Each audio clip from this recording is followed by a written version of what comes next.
I mean, we've had a very difficult situation in the United Kingdom where we've had a ruling Conservative Party that has seemed to be unhappy with its own leadership.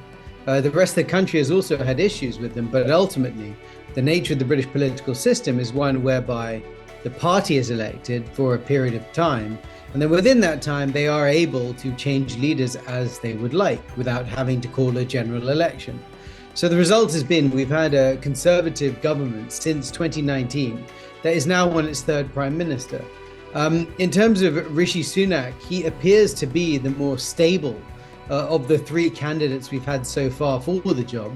Mr. Johnson and Ms. Truss before him both had substantial personal issues and issues within their party, which led to them, frankly, being seen as deeply unstable characters who ultimately were removed by the party that they were leading. Mr. Sunak, on the other hand, appears to be by consensus within the party, and to be honest, at the sort of population at large, when you look at polling, which sort of polls across figures within the Conservative Party, he appears to be the more respected figure of those on offer. But at the same time, I think the fundamental problem is the deep divisions within the Tory party and their, frankly, inability to govern. And I think that's really the issue that's going to drag him down. I think what we've seen already in terms of the indicators is a lot of attempting to try to stabilize the ship. The country in the United Kingdom is on a very negative footing in terms of the conflict in Ukraine, in terms of the general economic picture in Europe, and frankly, the leftovers from Brexit, which is still impacting the country substantially. So within that, he's inherited a very complicated picture. Now, he appears to be a more responsible figure who at least is willing to listen to advisors and seemingly willing to steer a course and make some difficult decisions. So I'm sure he will probably strike a far better course than, frankly, the other his predecessors. But at the same time, we shouldn't underestimate the difficulty of the challenges that the United Kingdom faces in the short-term future. So I think we're going to see a very, very challenging period for the United Kingdom in the next couple of years.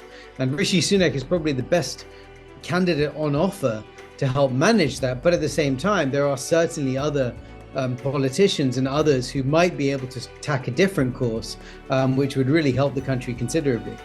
It's always worth remembering that while we all talk about Rishi Sunak as this very stabilizing figure, he was very pro-Brexit. And I don't think there's many people who would say that Brexit has been a huge success for the British economy. So he's not a man without some problems in his past in terms of decisions he's made. And so I think, there's been a lot of hysteria and positivity around him, but a lot of that is because we've had such chaos until now. Well, the key way he's attempted to unite the party so far has been to try to pick members of his cabinet, which tries to draw from the various tribes that exist within the ruling Conservative Party. But unfortunately, that's a problem. That's an approach which does have some problems inbuilt within it. And these problems have been most vividly articulated in the trouble that we've seen around his reappointment of Suella Braverman as the Interior Minister or Home Secretary.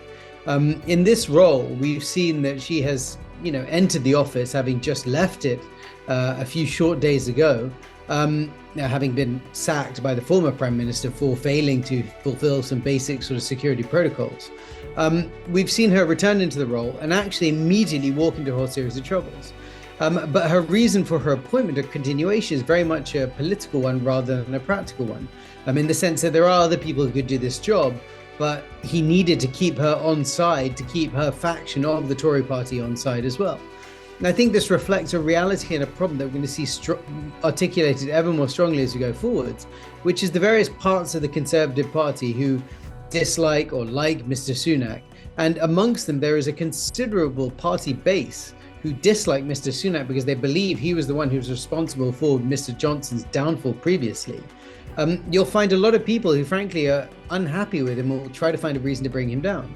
So he's going to have a very fractious party to deal with. And the only tool he has at the moment is basically to try to bring them into the tent to try to stop them from disrupting his operation. But at the same time, that's a policy which, as we've seen in the past, doesn't always deliver long-term results. It can deal with issues in the short to medium term, well, short term really, but in the longer term, it never really seems to deliver results because fundamentally the frictions remain. And as we get closer, I suspect, to the election, you'll see a lot more people getting a lot more worried about how the Conservative Party will fare at the election and start to wonder if he's really the right man to lead them into it.